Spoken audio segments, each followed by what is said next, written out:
Hola a todos. En este video voy a estar hablando de un fenómeno interesante, transcultural o intercultural que tiene que ver con básicamente dos culturas con base al idioma. Los dos idiomas son el español y el inglés, o bien el anglosajón y el castellano. Y el video se llama Siglas versus acrónimos.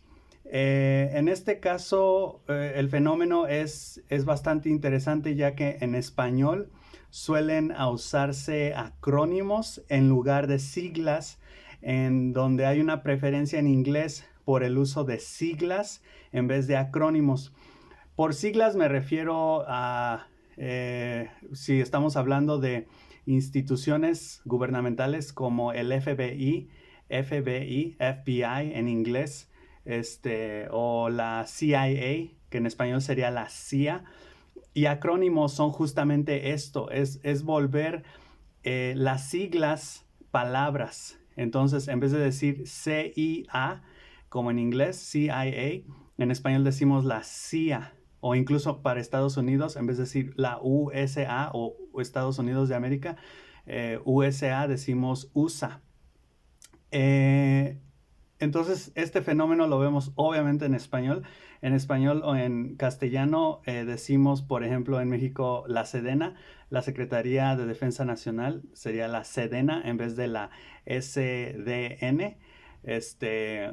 Y básicamente aquí vamos a estar hablando de la distinción entre el castellano hablante y el angloparlante, es decir, el castellano hablante o el hispanohablante, el hispanoparlante o el que habla español, ya sea en España, en Latinoamérica, en cualquier parte del mundo, y el angloparlante, en este caso el anglohablante nativo, ya sea en Estados Unidos, en Inglaterra, en Sudáfrica o en Australia o en cualquier otra parte del mundo donde se habla inglés como primera lengua.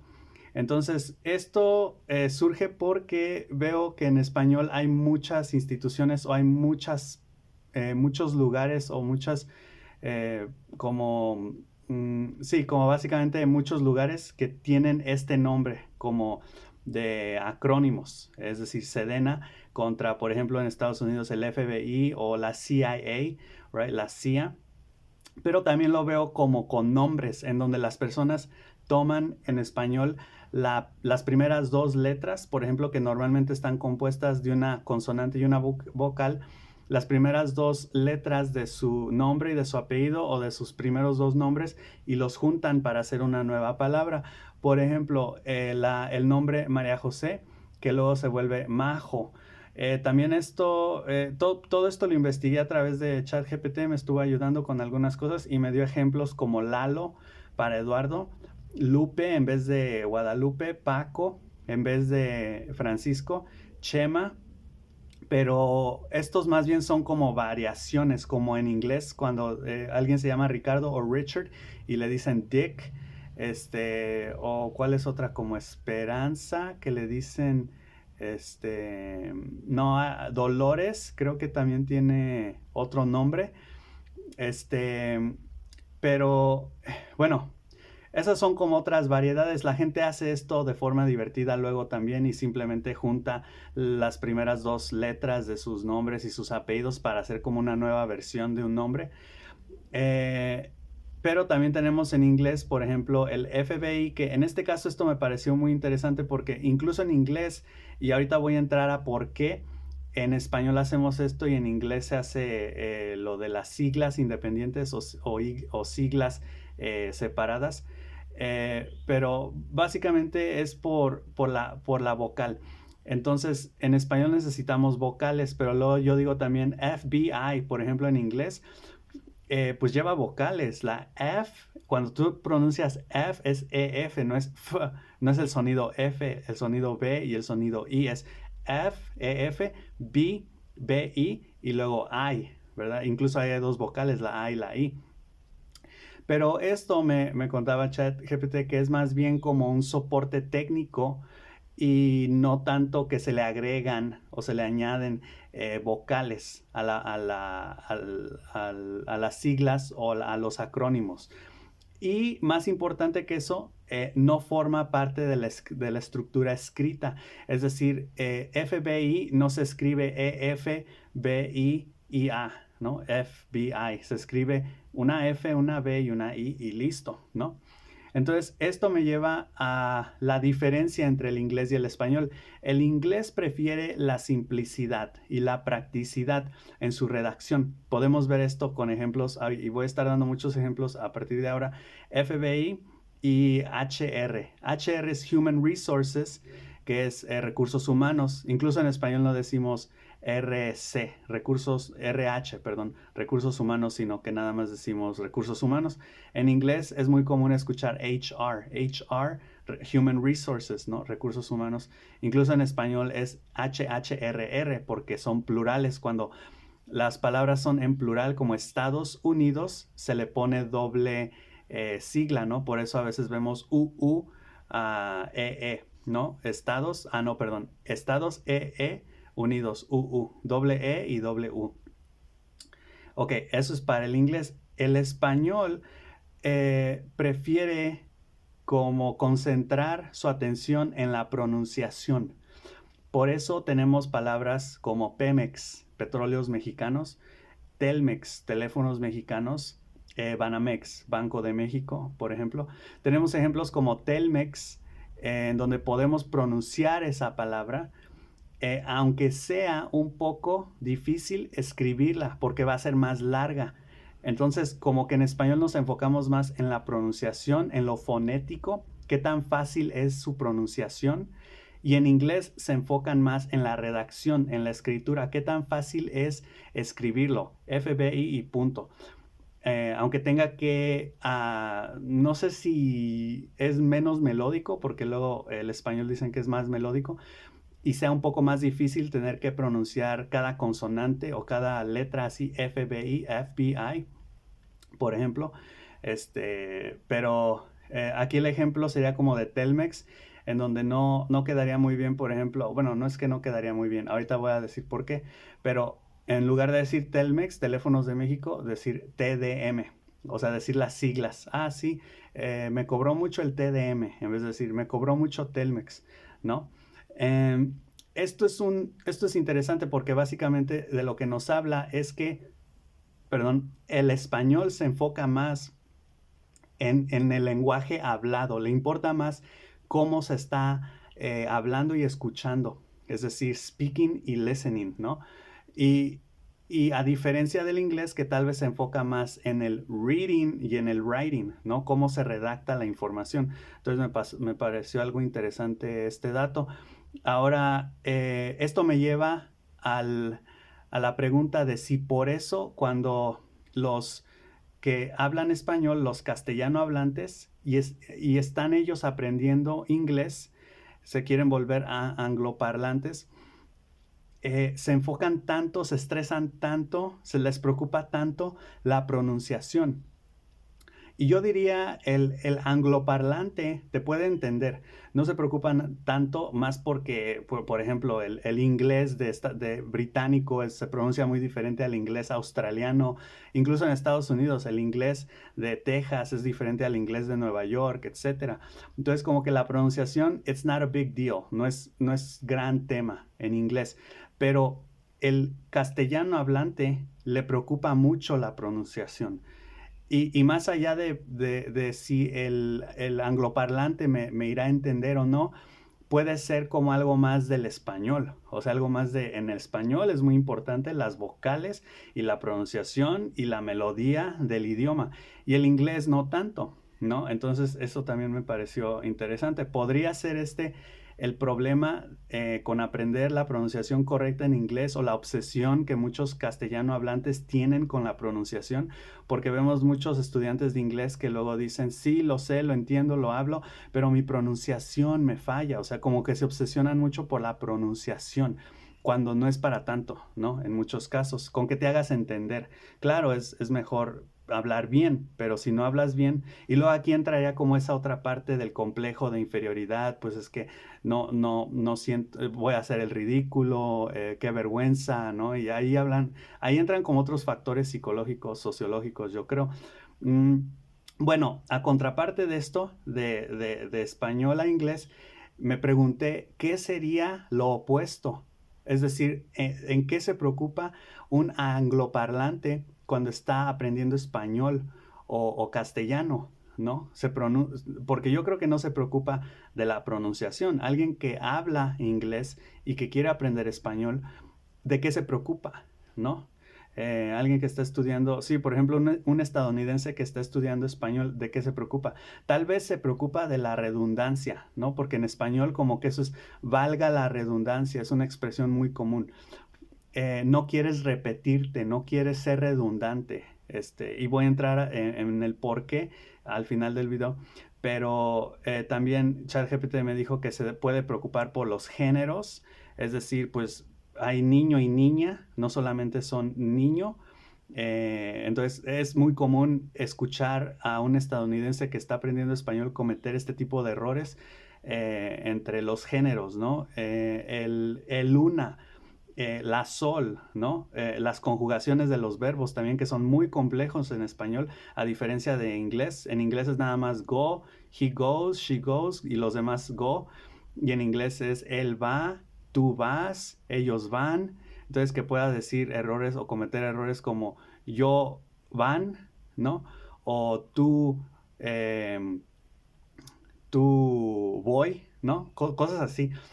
Porque pues cada pronombre tiene su conjugación, ¿no? Casi casi. Entonces te tienes que aprender un montón de conjugaciones, un montón de vocabulario en la gramática. Entonces eso me pareció interesante. ¿Ustedes qué piensan? Que también estos son factores que un estadounidense, por ejemplo, se puede enfrentar cuando está aprendiendo español, o qué otros factores hay. Déjenmelo saber en los comentarios. Ok, ahora vamos a entrar un poquito más en este análisis. El español es un idioma vocálico, es decir, que se enfoca en las vocales. Las vocales son muy importantes. Se debe de respetar la regla normalmente de consonante, vocal, consonante, vocal, consonante, vocal. O sea, como que nunca vas a ver dos, tres consonantes, una tras otra, como en inglés, ¿no? Como la palabra thought, ¿no? Que thought, pensar, pensamiento, está la GHT, o sea, como tres consonantes ahí nada más, así, ¿no? Sin ninguna separación de vocales, o sea, así nada más agrupadas, tres consonantes, ¿no? Y en español no vemos eso, es como cada palabra tiene su separación vocálica, ¿no? Consonante vocal. Algo así como creo que el hawaiano tiene eso también, una especie de que no hay más de dos consonantes, algo así. Hay una regla también interesante en el hawaiano. Y su pronunciación es continua. Es decir, que no se detiene, como que fluye. Y eso yo siento que al español le da ese toque como poético, como melódico, como de una canción, ¿no? Como que estás cantando, como más artístico, ¿no? Y eso es obvio porque el inglés no tiene nada que ver con eso. El inglés es de negocios, es claro, es seco, es directo, ¿no? Es breve, es corto, es pum, pum, pum, ¿no? Y el español es como la, ¿no? Algo así. Entonces, el español se enfoca aparte en la percepción auditiva para conversaciones fáciles. Aunque yo luego he visto que personas en español se traban, como que están hablando, ¿no? Y es porque, yo no sé si es porque en español tendemos a hablar rápido, en el inglés también podemos hablar rápido, incluso el inglés, como que you slur words, como que las mezclas. Y tal vez eso permite que no te tropieces tanto. No sé, es como muy paradójico, porque se supone que el inglés es muy puntual, pero luego ¿por qué no te tropiezas y por qué sí puedes hacer como ese arrastre de las vocales y de las consonantes? Y en español se supone que es más melódico, pero te trabas como en diferentes momentos, ¿no? Es muy interesante eso también. Ok, ahora los acrónimos, regresando un poco a la diferencia entre los acrónimos y las siglas, en español las siglas yo creo serían muy difíciles de recordar. Bueno, hoy en día, no sé si, o en un inicio cuando empezamos a hacer esto, por ejemplo, teléfonos de México, regresando a eso, TDM, ¿no? En vez de decir Telmex, como TDM, ¿qué es TDM? ¿No? Teléfonos, ok, y luego otra vez, TDM, ¿qué es TDM? ¿No? Como que se nos podría olvidar. Pero eso yo también digo, pues es que es porque no está en, en el contexto cultural común, ¿no? Entonces, pues obviamente ahorita sería como difícil recordarlo, pero yo creo que sí se podía integrar a largo plazo. Entonces, los acrónimos deben de ser, o más bien las palabras en español deben de ser fáciles de aprender, es decir, para poder recordarlas y de predecir, como que en español necesitamos saber antes, incluso cuando la persona empiece a hablar, como que ya debemos de poder, y es ese análisis latinoamericano, yo creo, o incluso también español, de querer ya saber a dónde va la persona con todo esto, como que lo impredecible nos pone ansiosos, ¿no? Como, ¿qué quieres decir? ¿Qué estás tratando de decir? ¿Qué es todo esto? No. O sea, yo ya necesito, ya cuando empiezas a hablar, hola, buenos días, me va a saludar, ¿no? Buenos días, ¿cómo estás? Bien, ¿y tú? No, también bien, mal, ¿por qué? ¿No? O sea, como que ya lleva una secuencia y tal vez el inglés ahí, esta también se me hizo una característica muy interesante del español, como que tiene que ser predecible y tomando la lógica de la contrapuesta en este caso del inglés, sería el inglés puede ser más impredecible y las personas son más tolerantes ante esa impredecibilidad del inglés. En español no somos tan tolerantes ante esa impredecibilidad del idioma, ¿no? Como que necesitamos saber a dónde va la conversación. Y en inglés no, en inglés incluso se puede decir que tal vez nos podamos aburrir si la conversación es como muy cliché. O no sé, esas son nada más ideas mías. Bueno, las vocales, y ya por último, en español o en castellano, las vocales deben de tener ese sonido melódico, expresivo y emocional. Si pensamos en las diferencias, y creo que una vez también hice este análisis entre, por ejemplo, Estados Unidos y Latinoamérica, perdón, o Inglaterra y España, podemos ver que son más o menos las mismas diferencias culturales, ¿no? El estadounidense, el inglés de Inglaterra es como más seco, es más directo, es menos expresivo, y el español de España y el latinoamericano son personas más expresivas, más emocionales, más artísticas, ¿no? Entonces, esa diferencia sí está ahí. Entonces, para llevar a cabo esta es la relación como psicológica o sociológica de las vocales en relación a lo expresivo, artístico y emocional, ¿no? Como más emocional y eso por ende nos lleva a la contraparte de que el inglés es obviamente menos expresivo, más lógico, más racional y más seco, ¿no? Menos melódico. Obviamente las dos partes tienen sus pros y sus cons, ¿no? Ahora, el inglés es un idioma que se enfoca más en la consonante, es decir, consonántico, y busca la economía lingüística, es decir, busca ahorrarse tener que hablar tanto, ¿no? Quiere ser breve, corto, conciso, preciso, claro, ¿no? Sencillo. Y ChatGPT me dio aquí un ejemplo de la diferencia entre cat y gato, o sea, cat en inglés, ¿no? Y en español, gato, o sea, tienes que decir dos sílabas, hay dos vocales, y en inglés nada más es una sílaba, una vocal, cat y listo, ¿no? Es más eficiente en contextos técnicos y formales. Y yo creo que por eso es la lengua franca del mundo y el idioma de los negocios, ¿no? Como dicen, porque es claro, dices lo que tienes que decir y punto, no hay más, no está sujeto a la interpretación subjetiva de, bueno, yo como que entendí esto y entendí aquello y mi amigo entendió. No, o sea, dijo, yes, I will be there at 3 p.m. y ya, va a llegar a las 3 y punto, ¿no? No es, tal vez un poco tarde, un poco temprano, no. Con ese tipo de cosas, ¿no? Ok, ahora, las siglas como FBI también transmiten más formalidad y seriedad, y siendo Estados Unidos como el líder mundial actualmente, culturalmente hablando y tal vez económicamente hablando, aunque yo no puedo decir nada de eso porque desconozco de la economía, pero culturalmente hablando es líder mundial, pues transmite esa como autoridad, ¿no? O sea, las siglas son más difíciles de aprender, son más difíciles de decir por su pronunciación, ¿no? Por eso los acrónimos en español más fáciles de pronunciar Sedena que FBI, ¿no? FBI, más menos, se puede decir, menos divertidos, ¿no? O sea, imagínate, o sea, Sedena, Secretaría Nacional de Defensa, Secretaría de Defensa Nacional, Sedena, la Sedena, Sedena, Sedena. Y luego FBI, FBI, ni siquiera sabes qué es FBI, ¿no? O sea, como que nada más son unas letras por ahí ya. Entonces, como que Sedena forma una nueva palabra, ¿no? Sí, entonces los acrónimos en español, por ejemplo, a diferencia de la seriedad y la formalidad del inglés, como en FBI, Sedena y los acrónimos en español pueden ser más fáciles o se pueden usar para conectar más fácilmente con las personas. Y tal vez eso no sé si vaya ahí de la mano esta noción o esta idea de que las personas no confían en el gobierno, no confían en las autoridades. Entonces, en vez de ver algo como TDM, como que dices, pues qué seriedad, qué autoridad, pero ya cuando Telmex, es como más amigable, más melódico, hay algunas vocales, más expresivo, más emocional, más subjetivo, menos rígido, pues contrato a Telmex, ¿no? Como algo así.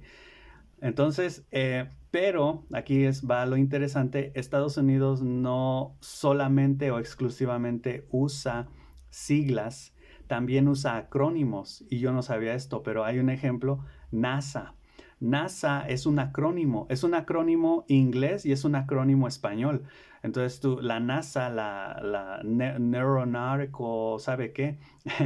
De los espacios, de los cohetas, de los astronautas, NASA. En inglés se dice NASA y en español se dice NASA. Es lo mismo, ¿no? Cambia un poquito la pronunciación. Pero esto nos lleva esto nos lleva a pensar que el inglés también es un poco flexible en ese caso. O sea, no es todo rígido, no es todas siglas, también tiene acrónimos, ¿no? Y creo que el español también tiene acrónimos. Ahorita no tengo ejemplos, pero sí sé que debe de tener por ahí, porque pues no todo va a ser acrónimos tampoco. Si conocen algunos, déjenlos en los comentarios. También yo no puedo hacer todo. No es cierto. No, nada, es que no lo hice. Entonces, no hice toda mi tarea. Ok. Ahora, también hay otros. En inglés, entonces, NASA es un acrónimo, sí, porque se pronuncia como una palabra. El acrónimo se pronuncia como palabra, no solamente son las siglas. Esa es la definición del acrónimo. NASA, por ejemplo, es como una palabra, aunque está compuesta de siglas. También tenemos UNESCO o UNESCO, I think, en English, en NATO. NATO, que es la OTAN, también es un acrónimo en inglés y en español, aunque cambia un poquito. Entonces también eso es interesante. NATO siendo el Tratado de Libre Comercio de América, o de América del Norte, algo así, ¿no? Entonces también aquí el inglés puede ser un poco flexible. Tenemos también la ONU en español, que se dice en España y en Latinoamérica, la ONU, la Organización de las Naciones Unidas, y en inglés le quitan la O y simplemente dicen the UN, the United Nations, es decir, las Naciones Unidas solamente. Y ahí no dicen como, por ejemplo, you know, or UN o algo así. No es un acrónimo, son solamente las siglas UN, the UN. Incluso, como dije, omiten la palabra organización o organization, right?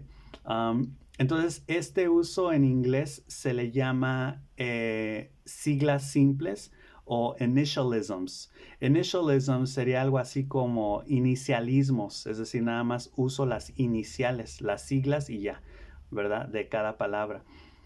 Ahora, bueno, esta es una percepción mía, en donde yo puedo pensar que el inglés en este caso, el español dice que es más fonético, es más melódico y también como que hace todo para una como mayor practicidad, aunque podemos decir que esa practicidad, porque el inglés también lo hace por practicidad, el español lo hace como para una practicidad vocal o del habla, del listening y del speaking, para hablar, ¿no? Y escuchar.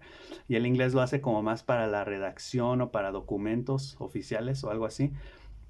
Pero yo creo que las siglas simples o el initialism, el inicialismo, requiere una mayor capacidad cognitiva de estar recordando que el español, que en este caso prefiere los acrónimos porque fonéticamente son más suaves y justamente más fáciles de recordar.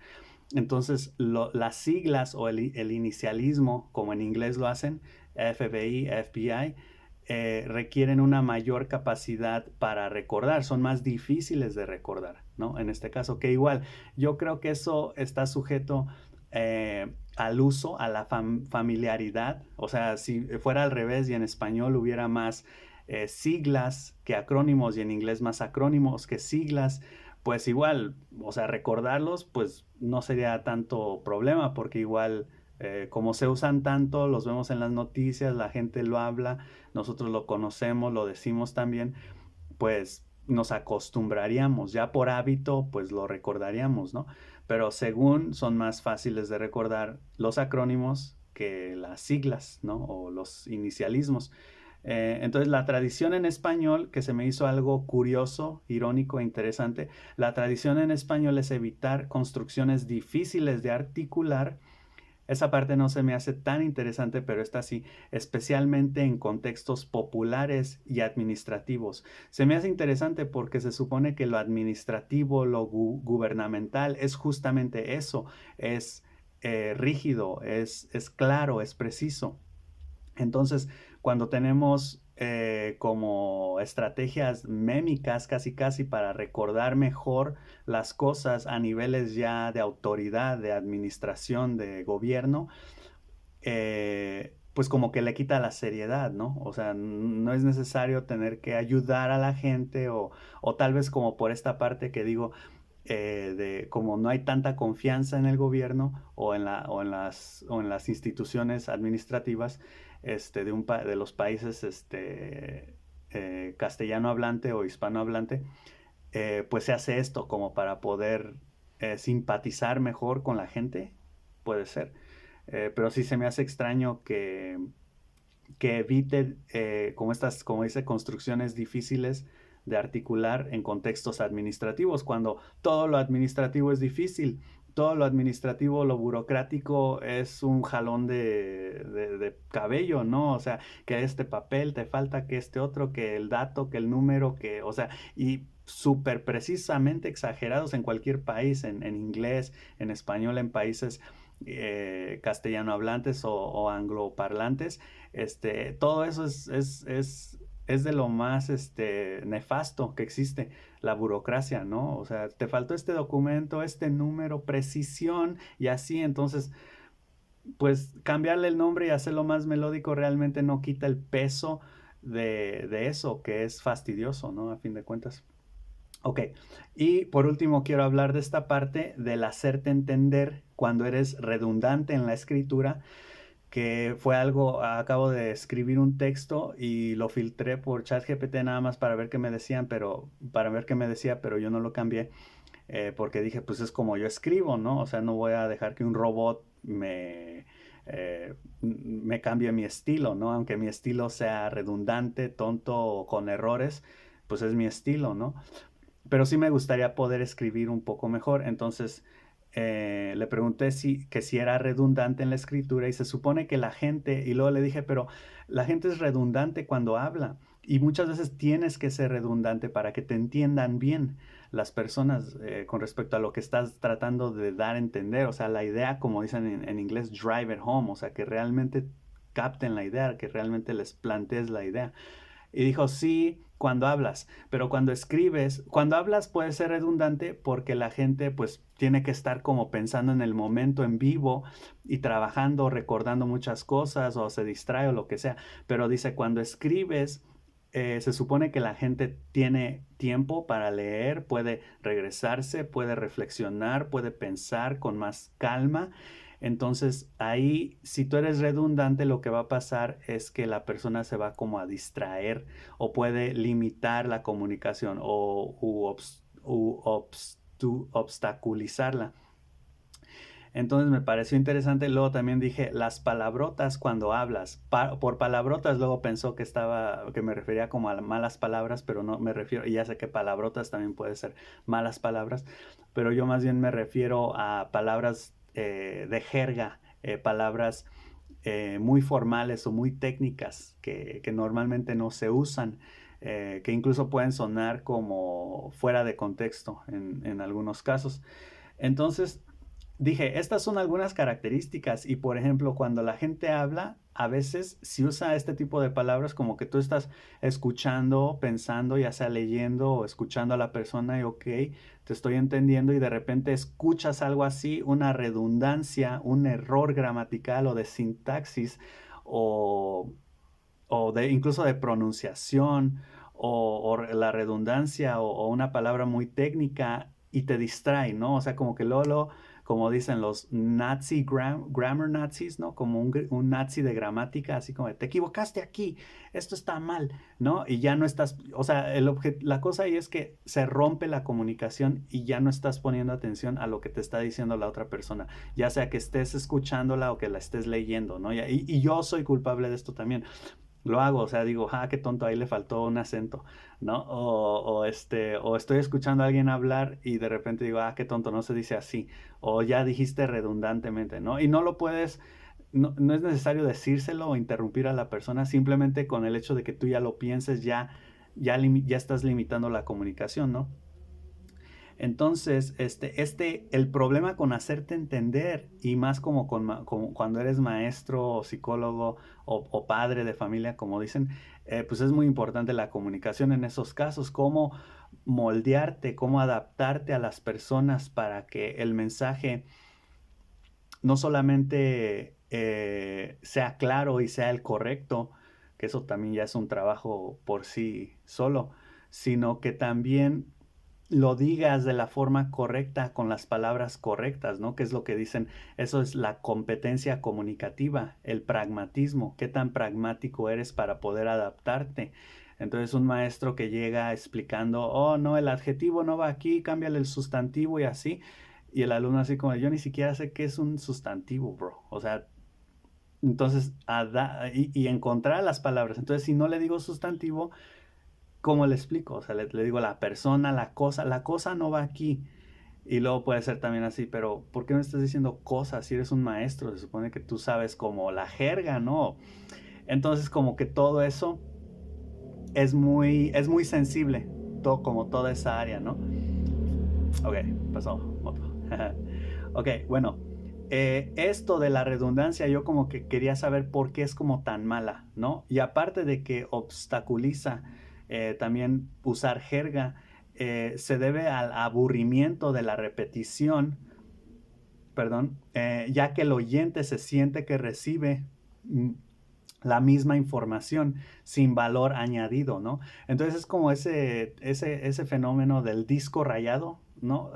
Una persona que siempre te está hablando de lo mismo y como que dices, ya, o sea, ya me lo dijiste 5 veces, ya sé, ¿no? Y te lo vuelve a repetir y te lo vuelve a repetir. El fenómeno disco rayado.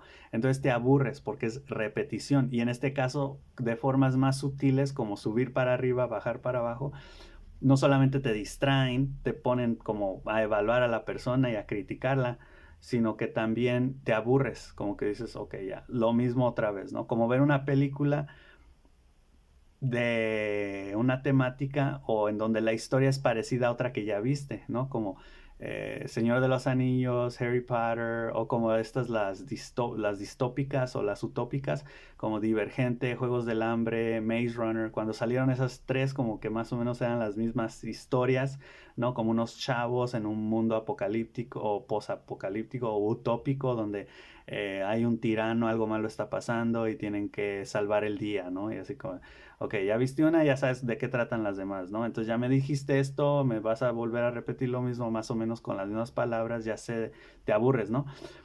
Por la repetición, ¿no? Que es como también, es interesante ese fenómeno porque es la intolerancia de nuestros días a la repetición, ¿no? Queremos estar, aunque paradójicamente también, es que hay muchas cosas, irónicamente reproducimos lo pasado, ¿no? Como los 80s, los 90s, la música, las películas, por nostalgia, por añoranza. También escribí un texto de eso, lo puse aquí en YouTube y en Facebook, pero al mismo tiempo queremos originalidad, queremos creatividad, queremos espontaneidad, cosa que ya no hay nada de eso hoy en día, pero anhelamos esto también, ¿no? Entonces como que queremos todo, ¿no? Por así decirlo, bien exigentes. Entonces la repetición nos aburre y ya que no nos añade valor adicional, ¿no? Ahora, las palabrotas o las palabras muy técnicas pueden distraer también u obstaculizar la comunicación por no entenderse. En muchos casos es literalmente porque no se entiende, ¿no? Si tú me dices una palabra como si yo te digo como maestro, TTT, tienes que reducir tu teacher talk time o tu student talk time, tú vas a decir, no sé de qué estás hablando, ¿no? O así simplemente las siglas, STET o TTT, ¿no? O debes de mejorar tus ICQs, ¿no? Tus Instruction Comprehension Questions o Concept Comprehension Questions, ¿no? Como que vas a decir, más o menos tengo una idea, ¿no? Porque no es tampoco física o matemática, son humanidades. ¿No? Es como, pues las preguntas de comprensión para la instrucción o para los conceptos, así, ¿no? El tiempo que habla el alumno o el maestro, tienes que reducir tu TTT, tu Teacher Talk Time, ¿no? O motivación intrínseca, extrínseca, las necesidades de los alumnos, cosas que uno ve en la carrera que otras personas tal vez no saben, ¿no? Entonces, literalmente puede la otra persona no saber de qué estás hablando. O la otra cosa también es que esto como que está ligado al complejo de inferioridad. La otra persona puede decir, pues, ¿por qué estás usando esa palabrota, esa palabra muy técnica, ¿no? No es necesario, o ya te distrajo, o ya te sientes menos porque tú no lo usas, o porque la persona sí sabe hablar de eso y tú no sé, ¿no? Entonces ya ahí entra eso psicológico, el complejo de inferioridad, ¿no? Que pues es muy conocido que en México se tiene, por lo menos, no sé, en otras partes de Latinoamérica también por la conquista y estas cuestiones, ¿no? Ok, aparte de eso, limita el engagement. El engagement es como esa conexión, o sea, ese como interés para que la conversación fluya, porque, o sea, de nuevo, obstaculiza, limita, como que hay un quiebre, un rompe en ese flujo que va y viene, ¿no? Entonces, otra vez como que hay que readaptarse, ¿no? Hay un análisis, hay una metacognición, ya te sales del flujo de la conversación y pues otra vez te tienes que volver a meter, ¿no? Porque no puedes estar hablando con alguien estando fuera de ti, ¿no? Como si yo te estoy preguntando, y mucha gente habla así. Si yo te estoy preguntando, no sé, oye, ¿cómo te fue? Así, como que la persona está analizándote. Muy bien.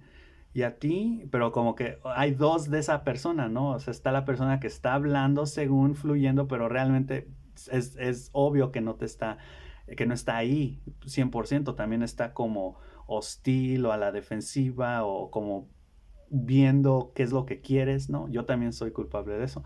Más como cuando una persona que no conoces en la calle te empieza a hablar, ¿no? Así como de qué quieres, ¿no? ¿Cómo está? Bien, ¿y usted? Bien, y como, pero ¿qué quieres, no? O sea, ¿qué buscas o qué? Le vengo a ofrecer un paquete de suscripción para nuestro servicio de, no, no, y como cosas así. Ok, y ya, por último, son los otros elementos que también llegan a romper esta comunicación, ya que hice el video de lenguaje y comunicación y como que está conectado un poquito a esto. Pero aparte de la redundancia, ya sea en la escritura o en el habla, que en este caso en el habla está más permitido que en la escritura, o usar palabras muy técnicas en el habla, también está la ambigüedad. Entonces la ambigüedad, aquí voy a mencionar algunas otras o algunos otros elementos. La ambigüedad, ¿no? O sea, como decía ChatGPT, decir sí al rato, o más tarde, o en esta semana, o en este año. Lo voy a hacer este año, lo voy a hacer este mes, pero no, o sea, como cuándo exactamente, o sea, a las 3 el lunes, el 23 de septiembre, o sea, exactamente cuándo, ¿no? La falta de organización cuando hablamos, y esto yo creo que todos somos muy culpables de esto, muy responsables. Incluso Sartre creo que ya lo había mencionado, que dice que iniciamos una historia con el final porque queremos llegar al final, como a ese bam, a ese clímax, a esa sorpresa. Entonces cuando tú inicias una historia, lo inicias pensando en el final, ¿no? Pero personas que, por ejemplo, pueden llegar y es muy común que piensan que los demás ya saben lo que ellos saben, entonces llegan y nada más te dicen así como, este, sí, no sé, un alumno, ¿cuál fue la tarea? ¿No? Y tú así de, pero ¿por qué te vas a ir? ¿No pudiste venir? O sea, y como que no hay una secuencia, ¿no? O sea, se me ocurre, en vez de ir del primer punto en orden, uno 2 3 4 como que llegan y te dicen el 3 nada más. Y tú así de, a ver, pero espérame, me faltan datos, o sea, ¿qué? ¿Cuándo? ¿Por qué? ¿Cómo? O sea, explícame de una forma organizada, ¿no? Entonces, esto también rompe la comunicación. La ambigüedad la rompe porque te puede dejar con más dudas, ¿no? El exceso de información. Entonces, tal vez yo también soy culpable de esto y lo he visto cuando hay gente que empieza a hablar mucho de diferentes cosas, como que te saturas, ¿no? Y como que luego ya dices, ya ni siquiera sé de qué estás hablando, ¿no? Ya no te estoy poniendo atención. Entonces, eso también rompe la comunicación, el exceso de información. Bueno, hasta ahí tiene que ver como más con el lenguaje, la ambigüedad, la falta de organización y el exceso de información. Y esto tiene que ver más como con cosas emocionales que pueden ser el tono inapropiado.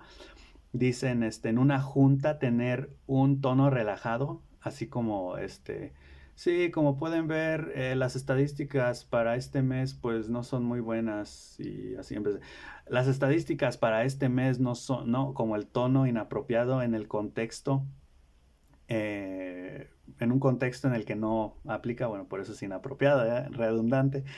El lenguaje corporal, es decir, cosas como yo no estuve ahí o yo sí estuve ahí, ¿no? O sea, eso es más sutil, pero como que incluso en las personas puede ser que lo capten de forma inconsciente o consciente y como que dicen, a ver, ahí algo no me cuadró, ¿no? Como que su lenguaje estaba así, pero estaba diciendo que odiaba a la persona o estaba así cruzado de brazos y decía que la persona le había caído bien o cosas así, ¿no? Como esos ya son más sutiles, obviamente más emocionales y una entonación confusa. No sé muy bien a qué se refiere con entonación confusa, pero en este caso creo que tiene que ver igual como con el lenguaje corporal, la entonación, en el sentido, pues lo más obvio es como la pregunta, ¿no? Que cuando estás preguntando y dices, por ejemplo, no sé, lo traigo. Entonces la persona te puede decir, ¿me estás preguntando o estás afirmando, ¿no? Te estoy preguntando, lo traigo.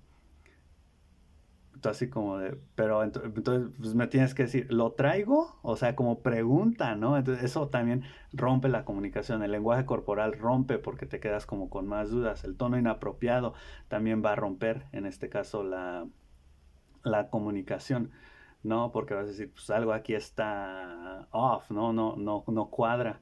La falta de organización, la ambigüedad, el exceso de información. Me parecieron interesantes estos elementos para compartirlos con ustedes. Y bueno, hasta aquí el video. Let me know what you think en los comentarios. Estaba como pensando si lo hacía en inglés o en español este video, pero como toda la información que estaba buscando, la estaba buscando en español, dije pues lo hago en español y ya. Y las partes o las siglas o las palabras en inglés, pues las digo en inglés, las explico en español y listo, presto, finito, finished, finiquito. Ok, entonces nos vemos en el próximo y que tengan buen día. Bye.